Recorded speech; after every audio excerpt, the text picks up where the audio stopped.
नमस्ते बच्चों, आज हम पढ़ेंगे हिंदी लोक भारती 10वीं कक्षा की कविता गज़ल से लिखा है मानिक वर्मा जी ने। गज़ल ये शेरों से बनती है, दो दो लाइन की सुंदर रचनाएं जिन्हें शेर कहते हैं। प्रस्तुत गज़ल के अधिकांश शेरों में वर्मा जी ने हम सबको जीवन में निरंतर अच्छे कर्म करते हुए आगे बढ़ने के लिए प्रेरित किया है।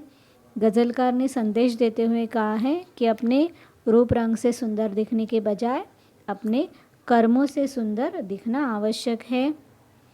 हम लोग गज़ल पढ़ते हैं।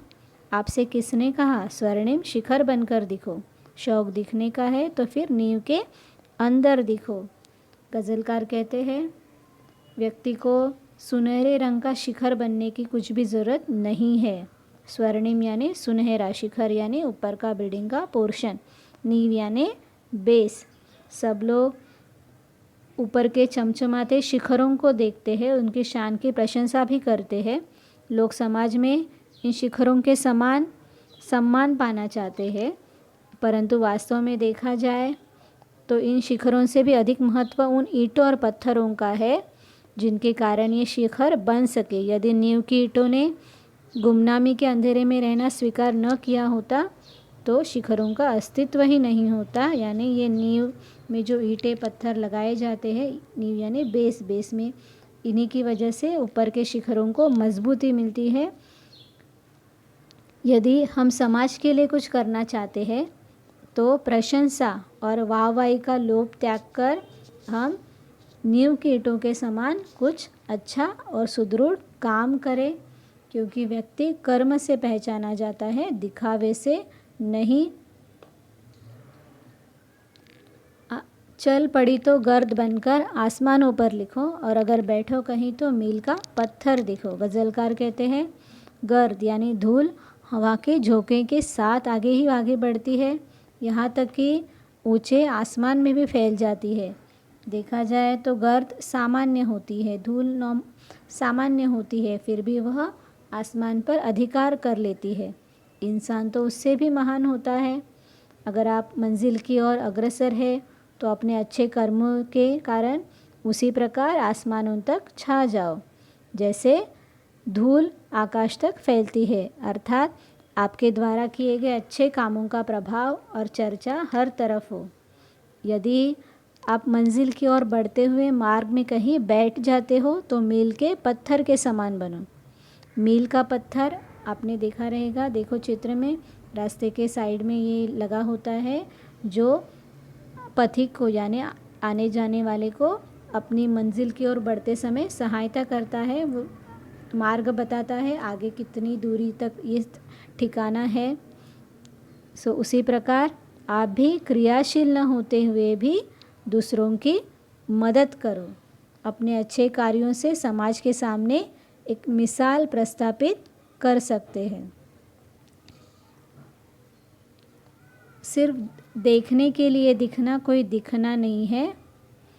आदमी हो तुम अगर तो आदमी बनकर दिखो। गज़लकार कहते हैं दूसरे हमारे रंग रूप को देखकर हमारी तारीफ़ करें, इसलिए आपको दिखावे की वस्तु बनकर समाज के सामने प्रस्तुत होने में किसी भी प्रकार की भलाई नहीं है। कोई हमें अच्छा कहे, हमारे रंग रूप को देखकर तारीफ़ करे, इसमें कोई भी अच्छी बात नहीं है। आखिर हम आदमी हैं यानी इंसान है, तो हमें आदमी बनकर समाज के सामने प्रस्तुत होना चाहिए। यानी हमारे हृदय में जो आदमियत यानी इंसानियत जो सोई हुई है उसे जगाकर हमें समाज के कल्याण के लिए आगे आना चाहिए, समाज में अच्छे काम करने चाहिए। ज़िंदगी की शक्ल जिसमें टूटकर बिखरे नहीं, पत्थरों के शहर में वो आईना बनकर दिखो। गज़लकार कहते हैं व्यक्ति को अपनी ज़िंदगी स्वयं ही सुंदर और समृद्ध बनानी चाहिए। पत्थरों के इस शहर में यानी ये कठोर हृदय वाले लोगों की इस दुनिया में, आपको पता है लोग जो कठोर हृदय वाले होते हैं, इस दुनिया में व्यक्ति को अपनी ज़िंदगी स्वयं संवारनी होगी। आपको कोई हेल्प मिलेगी इस आशा में नहीं रहना होगा, अपनी ज़िंदगी खुद बनानी होगी। उसे ऐसा आईना बनने की ज़रूरत है जिसमें वह अपनी ज़िंदगी रूपी सूरत को हमेशा तरोताज़ा और प्रसन्न रखे। यानी हमें ऐसी शख्सियत बनना चाहिए, कैसी भी प्रतिकूल परिस्थिति क्यों न हो, यानी कुछ भी मुसीबत हो, हम विचलित ना हो, बिना टूटे बिना बिखरे हर परिस्थिति का डटकर सामना करें और अपने लक्ष्य को प्राप्त कर सके। आपको महसूस होगी तब हर एक दिल की जलन, जब किसी धागे सा जलकर मोम के भीतर दिखो। गज़लकार कहते हैं मोम के अंदर धागा होता है, आपने देखा रहेगा मोमबत्ती के अंदर धागा होता है, वह जलता है किंतु दूसरों को रोशनी देता है। व्यक्ति को भी मोम के अंदर समाये हुए धागे की भांति दूसरों के लिए मर मिटने के लिए हमेशा तैयार होना चाहिए। जब ऐसा होगा तब व्यक्ति को अन्य लोगों की व्यथा वेदना, दूसरों की तकलीफ़ का एहसास होगा। तब जाकर व्यक्ति दूसरों की पीड़ा को स्वयं के मन में महसूस करने लगेगा। व्यक्ति में संवेदनशीलता का होना बहुत ज़रूरी होता है। संवेदनशीलता यानी दूसरों के दर्द समझने की जो एहसास होता है वो सब में होना बेहद ज़रूरी है। एक जुगनू ने कहा, मैं भी तुम्हारे साथ हूँ, वक्त की इस धुंध में तुम रोशनी बनकर दिखो। जुगनू यानी लाइटनिंग बर्ड। गज़लकार कहते हैं जुगनू यानी रात में चमकने वाला एक ऐसा कीटक जो स्वयं प्रकाशित होता है। जब वक्त हमारा साथ नहीं देता हो, हर तरफ असफलताएं धुंध के समान छाई हो, मतलब सभी हम लोग बहुत निराश हो, ऐसे समय में एक छोटी सी आशा की किरण भी बहुत बड़ा सहारा बन सकती है। ठीक उसी प्रकार जैसे घने अंधकार में चमकता हुआ जुगनू, बहुत घना अंधकार हो तब कहीं से जुगनू का छोटा सा वो जो प्रकाश है वो भी हमें बहुत बड़ा महसूस होता है। वैसे ही हमारे जीवन में अगर बहुत कठिनाई हो तो थोड़ी सी भी आशा की किरण, थोड़ी सी भी मदद हमें बहुत अच्छी लगती है या सहायता होती है। तुम्हें भी निराश हताश लोगों के मन में आशा की किरण जगानी चाहिए। एक मर्यादा बनी है हम सभी के वास्ते, अगर तुम्हें बनना है मोती सीप के अंदर दिखो। गज़लकार कहते हैं जीवन में सभी को मर्यादा का पालन करना पड़ता है।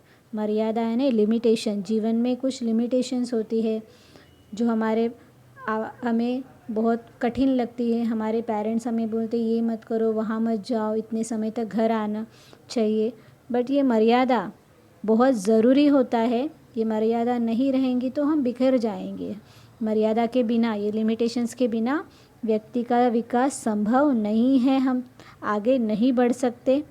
मोती अपने निर्मित काल में सीप के अंदर होता है। मोती आपने देखा रहेगा जो सीप के अंदर होता है वह भी मर्यादा का पालन करता है, मतलब उसी कठिनाई में उस लिमिटेशंस में होता है, तब जाकर वह चमकीला और मूल्यवान होता है। यदि व्यक्ति को भी अपने जीवन में सफलता की मंजिल हासिल करनी है, यानी उसे जीवन में आगे बढ़ना है, कुछ अच्छा करना है, तो उसे अपने जीवन में मर्यादा का पालन अवश्य करना पड़ेगा। ये लिमिटेशंस बहुत ज़रूरी है। व्यक्ति के पास सहनशीलता का भाव भी होना चाहिए। डर जाए फूल बनने से कोई नाजुक कली, तुम ना खिलते फूल पर तितली के टूटे पर दिखो। गज़लकार कहते हैं यदि नाजुक कली फूल बनने से डर जाए तो वह सुंदर फूल का रूप धारण नहीं कर सकती। उसी प्रकार व्यक्ति को भी विपरीत परिस्थितियों में डरना नहीं चाहिए। यदि वह भयभीत हुआ, डर गया, तो वह सफलता कभी भी हासिल नहीं कर सकता। व्यक्ति को न खिले हुए फूल पर तितली के टूटे हुए पंखों की भांति दिखना चाहिए। इसका अर्थ है, देखो कली खिलने से डरती है तो तितली फिर भी उस पर बैठकर उसे खिलाने की कोशिश करती है, उसे हौसला दिलाना चाहती है। इसमें उसके पंख भी टूट जाते हैं। वैसे ही आप भी जो डरे हुए, समाज में जो डरे हुए इंसान हैं, उन्हें उनका डर दूर करने में उनकी मदद करनी चाहिए। संघर्ष के साथ जूझते हुए व्यक्ति को आगे बढ़ने के लिए मदद करनी चाहिए। कोई ऐसी शक्ल तो मुझको दिखे इस भीड़ में, मैं जिसे देखूं उसी में तुम मुझे अक्सर दिखो। गज़लकार कहते हैं, दुनिया की इस भीड़ में कोई ऐसी शक्ल दिखने के लिए मिल जाए जिसे वह देखता है उसी में सभी लोग उसे अक्सर दिखाई दे। अर्थात दुनिया की इस भीड़ में कोई एक ऐसा व्यक्ति अच्छे कर्म करने के लिए आगे आ जाए तो उसी से प्रेरणा पाकर सभी लोग अच्छा कर्म करने के लिए प्रेरित हो जाए। आप दुनिया में कोई अच्छा काम करो ताकि लोग आपसे प्रेरणा लें और आप जैसे ही अच्छे काम करने के लिए तैयार हो जाए। ऐसे आपको लोगों के लिए आदर्श बनना होगा, जो कवि को यहाँ पर कहना है।